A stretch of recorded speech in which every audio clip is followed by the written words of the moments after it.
The Republican Party looks like the adult after the Kavanaugh hearings, the adult in the room.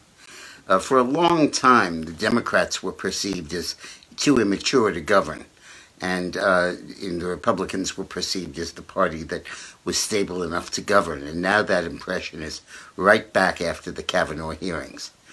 You couldn't ask for a better opportunity to spotlight two fundamental things. One is the craziness of the insanity of the Democratic left.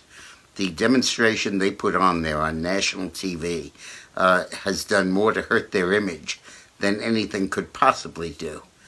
And secondly, it's highlighted the congressional Democrats, as opposed to President Trump, as being the disruptive force in the politics. It's very hard to get people to focus on Congress during an off-year election. All the focus is on the president, and there's a temptation to see the voting as a referendum on the president, and if not that, a referendum on each individual senator or congressman.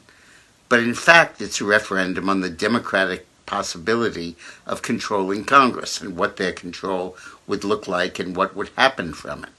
And the Kavanaugh hearings offer the perfect illustration of the anarchy, the leftism, the anger from the crazed progressive left that a Democratic victory would bring.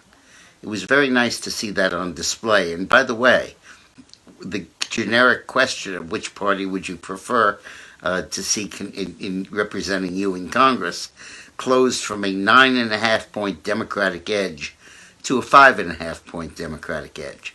And anything of 5 points or so is probably a Republican victory because the Democratic districts are so lopsided that minorities live in them and it's 100% Democrat, so the national numbers are distorted. But I think the Democrats did themselves a grave disservice. Also, you've heard about the boy who cried wolf. Well, the Democrats are the party that cried row. By hollering row, row, row, their boat, while Kavanaugh is saying that it's settled law, I think really showed them to be alarmists and extremists. Thanks for watching.